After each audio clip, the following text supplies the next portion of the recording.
Welcome to the AI Adoption Podcast.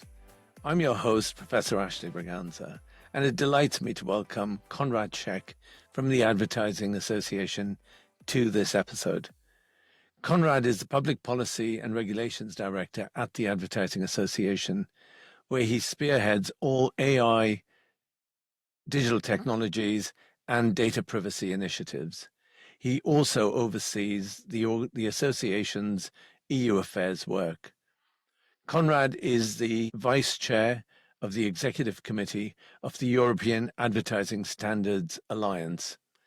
He's a member of the DCMS's Advertising Task Force and an advisor to Making Sense of Media panel. So Konrad, welcome to the AI Adoption Podcast. I really appreciate you taking the time to come and speak with me and my listeners on this episode today. I've given the listeners a brief introduction about you. And before we begin the conversation, I wondered if you could just tell us a little bit more about you and about the Advertising Association, please. Thanks, Ashley, and real pleasure to be part of this podcast. I think this is a really, really interesting topic. So again, I'm very pleased to be part of it. So a bit about my organisation, the Advertising Association. It's a tripartite trade body. We represent the advertisers, agency, and the media. We do all sorts of types of activities for our members, particularly in the areas of lobbying, trying to push forward like policy objectives and things like that, and also trying to increase the level of communication between policymakers, the public, and the members to ensure that there's a good understanding from wherever it comes, and there's a good understanding of the economic contribution that advertising brings to the wider economy. So my background, I have to say, it's a very kind of eclectic background. I started off as an engineer, funny enough, at university, studied electronic engineering and mathematics. So I always had a bit of a technical mind.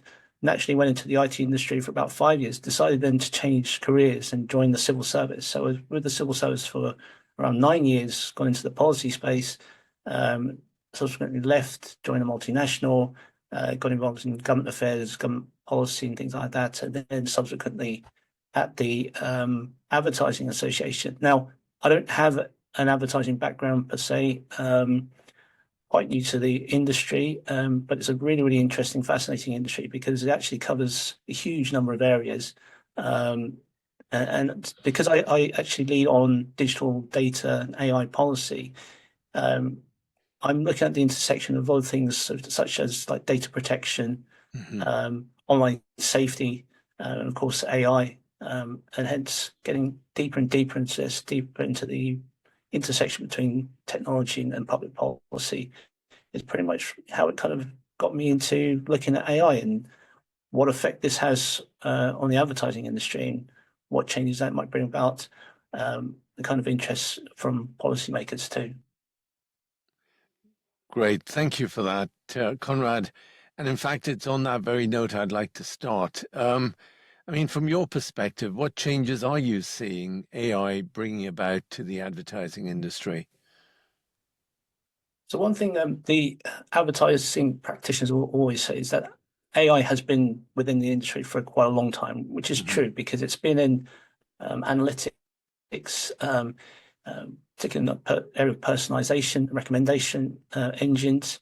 What's new is the advent of generative AI, and that was a big thing. You know, when ChatGPT came to the fore, all of a sudden, this kind of people just saw the possibilities with this technology.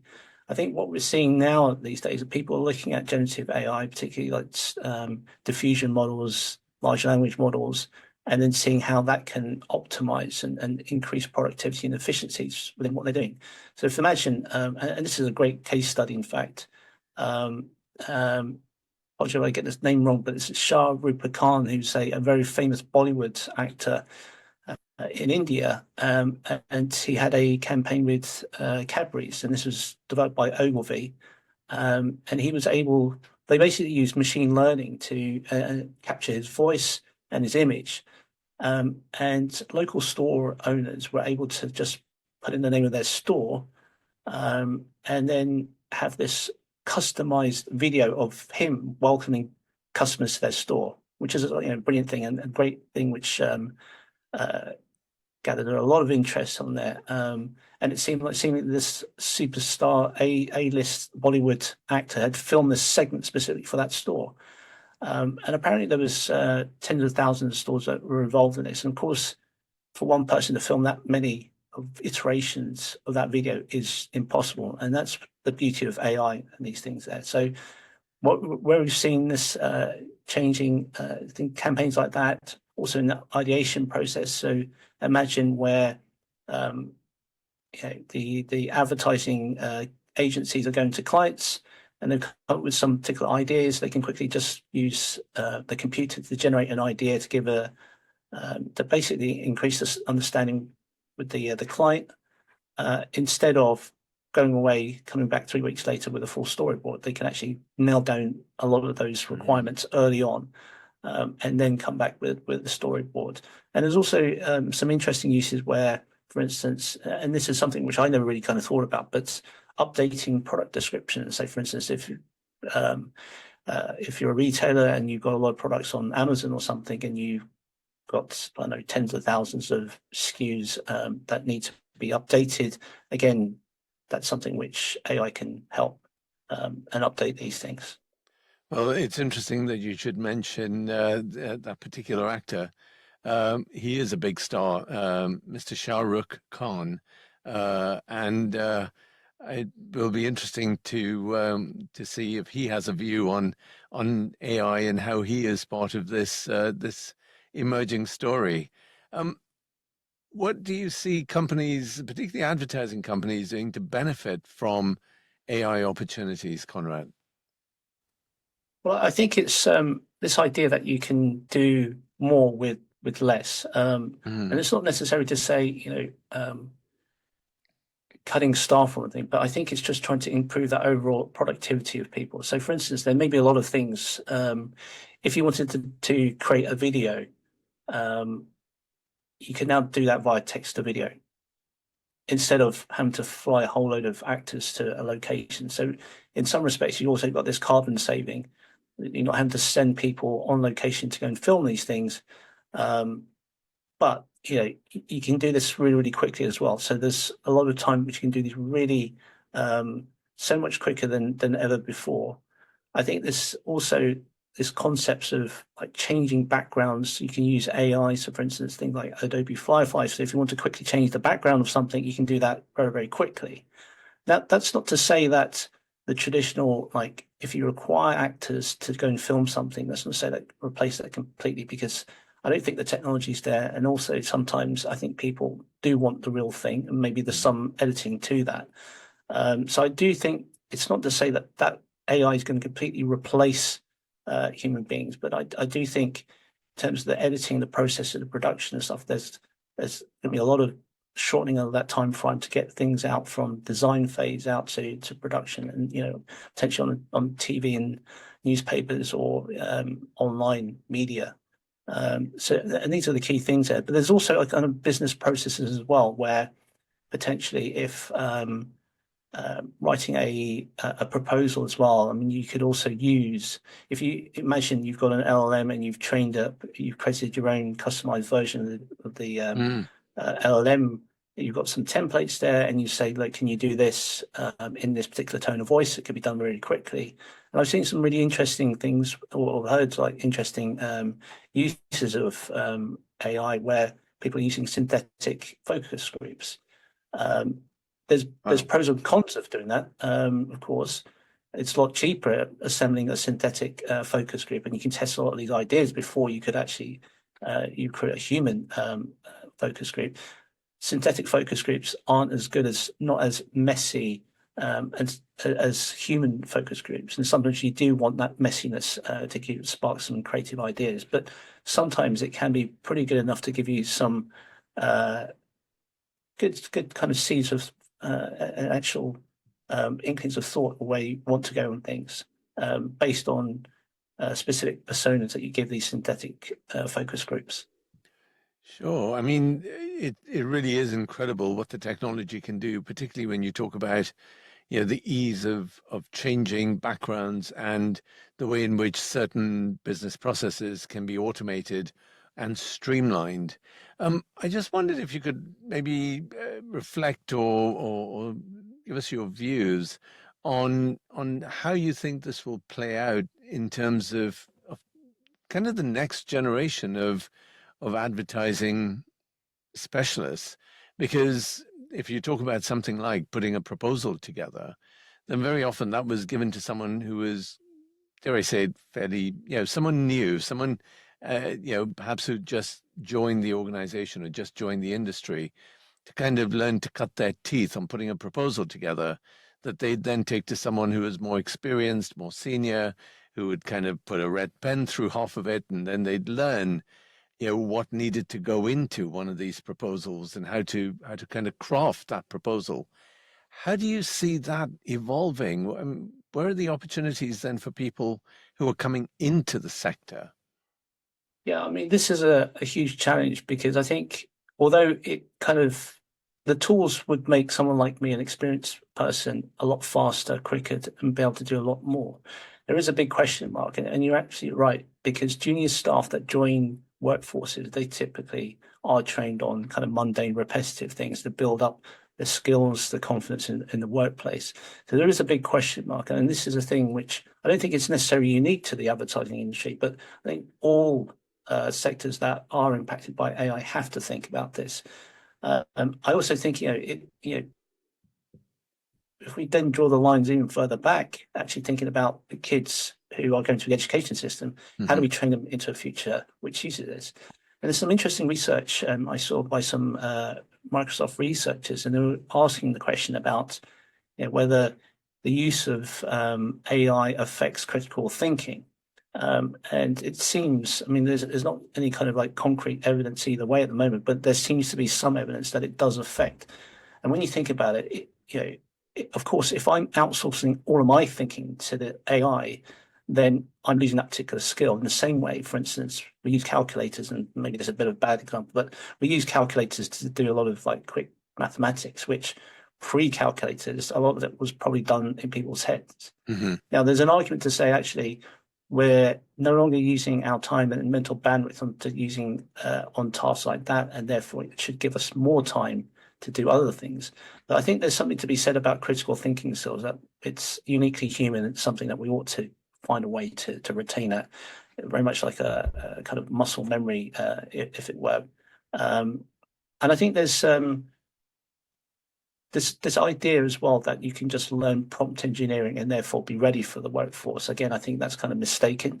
Hmm. Um, there's an interesting phenomenon that's happening, which I've noticed, particularly in the US, and I think to some extent in the UK, whereby people, new graduates coming up with computer science majors, are struggling to find jobs, which they may find actually really surprising. Actually, probably a lot of the listeners and viewers would find this quite surprising because a few years ago, there's a big push to say, if you learn computer science and stuff, your future would be set because there will be always a demand for software engineers. But I think what's happening is that there's a lot of these skills which are now being outsourced to places like India because they have great skills and a lower cost base.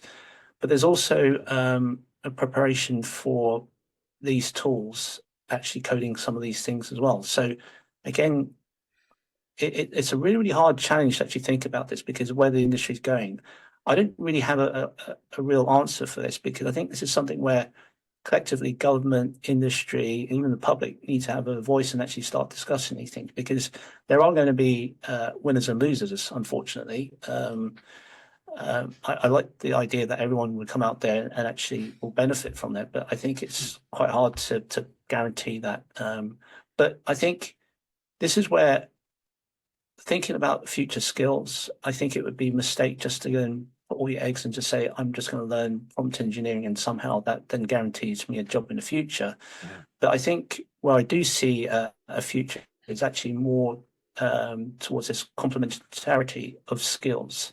So, for instance, if I'm a marketeer, but I also know prompt engineering, that puts me in a better stead as opposed to someone who just knows purely marketing or someone who just purely knows prompt engineering. I think that's a very interesting perspective to take because, in effect, what we're talking about is people becoming much more multi-skilled rather than simply doing something in a particular discipline, whether it's marketing or advertising or sales. It's about having a set of skills that may well cross some of those traditional boundaries. Um, Really interesting insights there, Conrad. Very, very interesting. Um, do you think the regulators are doing enough in terms of supporting the advertising industry? Well, I think regulators, when I say regulators, not the ASA, but the so government policymakers, Yes. I think they're in a bit of a quandary at the moment because on one hand, so particularly the UK government, they've thrown, basically have declared that AI is the way to go. Um, so on one hand, they want to push this industry on. On the other hand, they are aware that it does carry certain risks. Um, and partly one of the reasons why they set up the AI Safety Institute, which has been renamed to the AI Security Institute, Hmm. um, because uh, you know we have to, and this is what I kind of indicated earlier, is that AI will undoubtedly bring a lot of productivity and efficiency benefits, but there's also going to be some social and economic disruption on that. And it's a case of like, how do we manage that and minimize the harms that come from that? And there's also potential harms that may come out, particularly from AI itself. There was a big debate recently with the AI and copyright issue, which is Yes. still unresolved, but it's something that needs to be resolved. Whether the government will come up with an amicable solution that basically makes both sides happy remains to be seen. It's a very, very complex and it's a very thorny and deep-rooted issue. Um, you know, and so I think that there's still a lot more they need to do. I think there's a lot more they could do in terms of actually listening to other industries on AI. There's a tendency just to Mhm. focus on the big tech companies. And of course, that's really, really important because they're at the forefront of developing these technologies. But one of the arguments that I've put to the government is actually, the advertising industry is also quite a heavy user of AI, and actually it's worthwhile just to listen to understand a lot more of the practical application, the applied application of AI in industry, and understand where it can be best used and understand the impact of it. I think so. I think the jury's somewhat out on the government's perspective on this. There are other things as well, which is a particular bit of work that I'm currently working on. Is looking at this question about labeling of synthetic content generated by AI Hmm. within adverts. Yeah. And a lot of governments around the world have taken the position that anything that's generated by AI, regardless of what purpose it is, should be labeled. So there's some provenance in terms of the creation of that media. But this is where actually me looking at this question is fulfilling a gap where policymakers are not necessarily looking into deep detail on it. Um, and why this is of interest to the advertising industry is because we have laws which protect the consumers. So there's a lot of this. It all relates to the European directives on unfair commercial practices, and the whole idea that you shouldn't mislead or trick consumers. Um, so there's an element of the industry that believes that the regulation is there in place, which then covers that aspect. So having additional labeling doesn't necessarily provide you with additional information per se. Hmm. Um, and then it potentially creates other issues. So there's within some of these policy research circles, they talk about the implied truth effect, where non-labeled bits of information might be seen as more reliable than the stuff that's been labeled. So you can have this like weird, perverse situation where you think you're being transparent and stuff, and you've labeled your AI generated adverts, thinking that's going to increase trust, but actually the consumer may view that more suspiciously and actually view unlabeled stuff more favorably, even Yeah. though non AI generated adverts could still mislead the consumer. So there's a lot of like policy questions which I think need to be looked at. I don't think at the moment the government is spending all its time in looking at areas that are particularly relevant to the advertising industry. Yes, and you can well see that on the one hand, companies, because even the term advertising industry, all companies are advertising their products in some way, virtually all the time. Even if you walk down the high street and a corner shop has a big sign up saying, 50% off, presumably that's a form of advertising, right? Exactly. So, Yeah. yeah, so when you've got that level of advertising, there is this tension between companies who want to kind of maximize their sales, their revenues, their profits on the one hand, and then finding uses or ways of using AI to be able to do that faster, better, cheaper. So, are you beginning to see that tension in organizations now, where they want to use AI in ways that that maybe kind of cutting it close to where the regulations are? I think on the whole, there's a lot of companies which are slightly hesitant. What I should say actually is that there's an interesting dynamic across the advertising industry. I mentioned that the Advertising Association represents the advertisers, agencies, and media, and you could loosely basically divide up the industry in those three constituent parts. Um, the interesting thing, I think, with the agencies, I would say, are going pretty fast at this and trying to invest and understand what this technology can do. Okay. From their side, there's a big fear about being disintermediated. And what I mean by disintermediated is that the advertiser, the brand, could easily, if using these tools, could decide actually to create these campaigns themselves. Why would they need an agency to do that? Yeah. So the agencies are kind of racing ahead trying to figure out how they retain value within the whole supply chain. Of course, you've got media which are looking at it, but there's specific types of media. So online media, because of the way it's all been set up, kind of like tech first, and in some types of media, particularly online, it makes it easier for them to adopt certain technologies. Perhaps the slightly more traditional ones are then trying to figure out exactly how to fit it in their current process, and it's taking a little bit longer to figure out that. There's also this issue about whether the technology is necessary at the right level to be available. For instance, on broadcast TV, it probably isn't quite that level yet, but nonetheless, they still need to think about it. And then you have the advertisers themselves, which are very curious about this technology, but then they're kind of worried about other things, that if they invest in this and start creating adverts in this, does this expose them to other liabilities or risks, so Hmm. particularly on like copyright. So there's all sorts of like weird dynamics that's going on here, kind of push pull on these things. Um, I think I think this is probably still true, and I've seen some straw polls. It's not very scientific at all, but a lot of companies still don't have AI usage policies within their companies. Yeah. Um, so that's not really giving guidance to workers and employees on how to use it. There are other companies which take a very, very, say, like conservative approach, concerned that by using some of these tools, is there a risk that company information, personal data is being leaked to those AI companies? So there's a lot of like consideration at the moment, which I'd say is one respect creating some obstacles for this really kind of rapid take up and deployment of AI technologies. And I think also, and this is probably one of the big fundamental questions, is actually understanding the technology enough to understand how it's going to deliver value.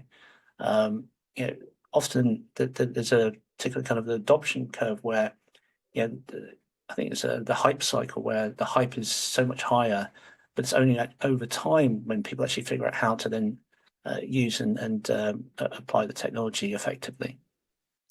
Yes, because just as you were speaking, I mean, it's really interesting to see how companies can avoid the hype and stick with the reality, particularly given that organizations are very often operating on a global basis. And it's great to have you because not only in the Advertising Association, I guess you're looking at the UK perspective, but with your EU hat on as well. and having oversight of what's going on in the EU. How do you think companies are coping with different regulatory requirements? So, for instance, in Europe, you've got the EU AI Act, whereas in the UK, there are multiple regulators that are meant to be overseeing AI. Yeah, I mean, to put it simply, it's tough, and you end up having to have like a large compliance team or legal department to try and figure out all these rules on there, which is a particular challenge, I think, I'd say for SMEs. I mean, it's challenging enough to large organizations to understand and make sense of all these things.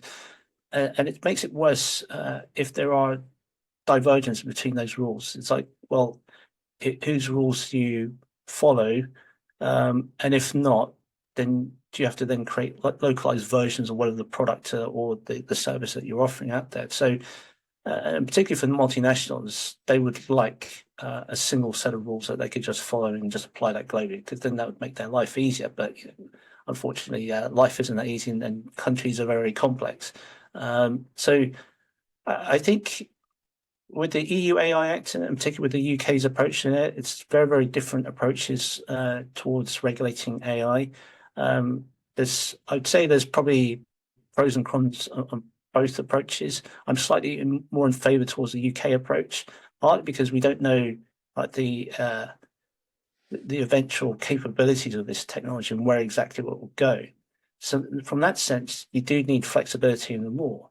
Mhm. I think with the EU AI Act, because it's trying to basically state out there very categorically what you can and what you can't do, categorizing what's high risk and what's low risk, it tries to add some flexibility. But as we found, the European policymakers were trying to draft this legislation pre-ChatGPT, and the advent and the unveiling of ChatGPT put them in a bit of a spin in which they had to then quickly update the draft language to then incorporate technologies such as generative AI. So that's where the danger is in terms of trying to legislate something which you don't really fully understand. And it's quite interesting, particularly with the US approach, because I think at one stage they were flirting with the idea of maybe something a little bit more akin to the EU. Then that got struck down. It was Gavin Newsom, the governor of California, didn't sign up to SB 1047. And then you've seen a particular approach, particularly with the Trump presidency, to say the US wants to be a leader in AI, in Mhm. all aspects of AI. So Yeah. now you then start to throw in the kind of geopolitical aspects of this, which makes it really, really complex. And then it's very challenging for companies at the moment just to figure out, what's the best approach and who should they align with. And I think ultimately you have to then think about where's the biggest market size and perhaps align more closely with those rules.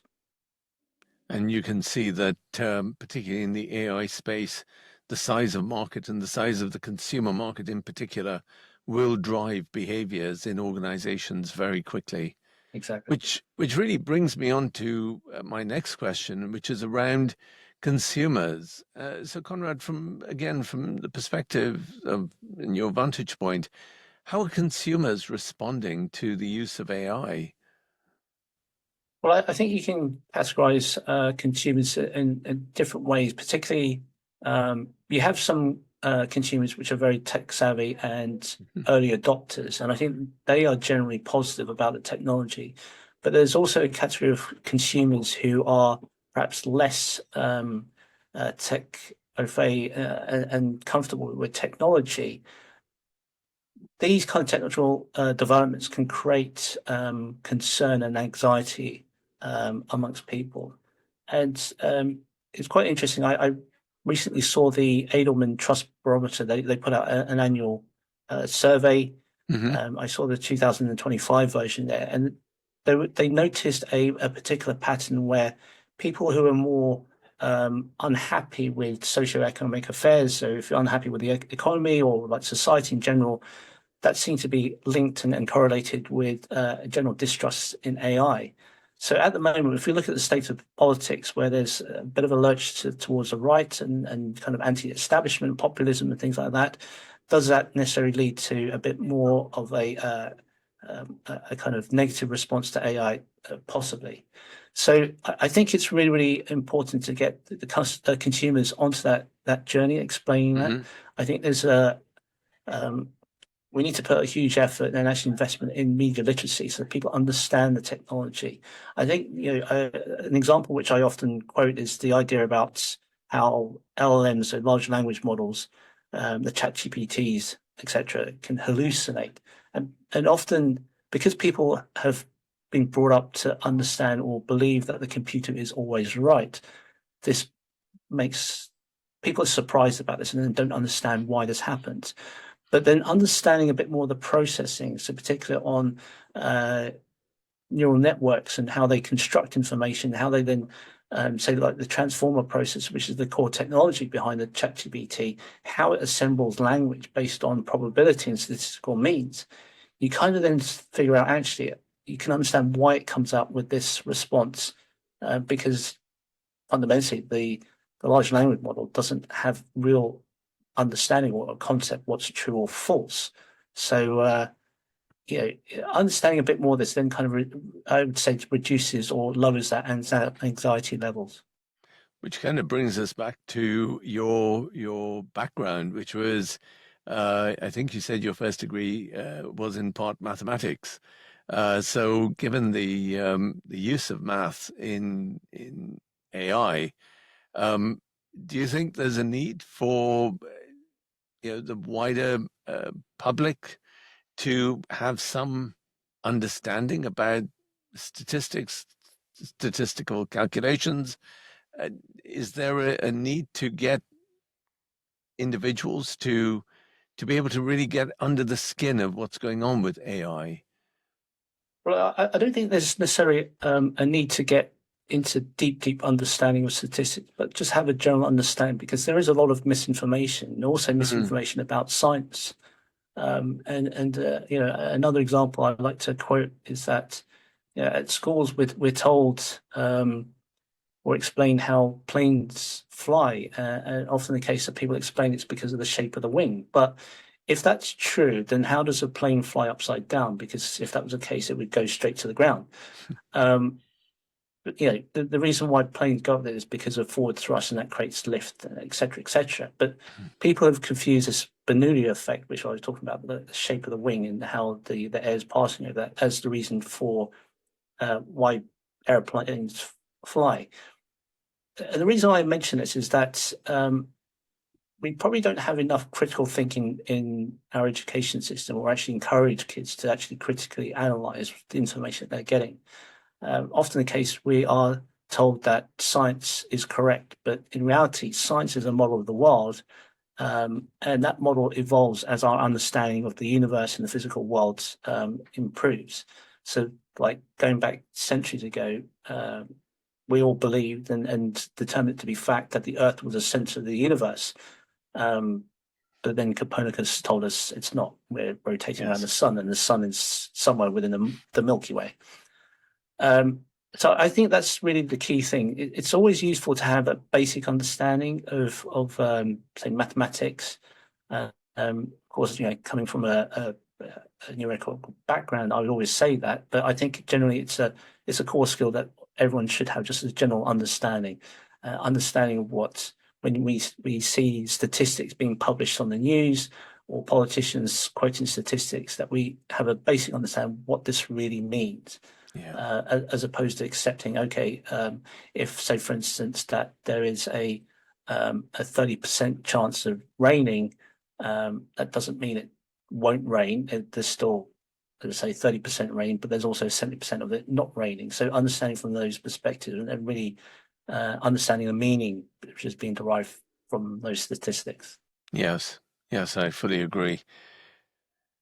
Conrad, let me just take this opportunity once again to say thank you so much for sharing your thoughts, sharing your views about this important area of AI and how it's kind of affecting the advertising industry, but also kind of how it plays out in our day-to-day lives as members of the public, because we are all subject to experiencing advertising coming our way to encourage us to do something or not do something. So your thoughts have been absolutely invaluable for helping to elucidate and to explain some of the things that are going on in the advertising industry. Thank you for joining the AI Adoption Podcast. And on behalf of my listeners, I look forward to speaking to you again.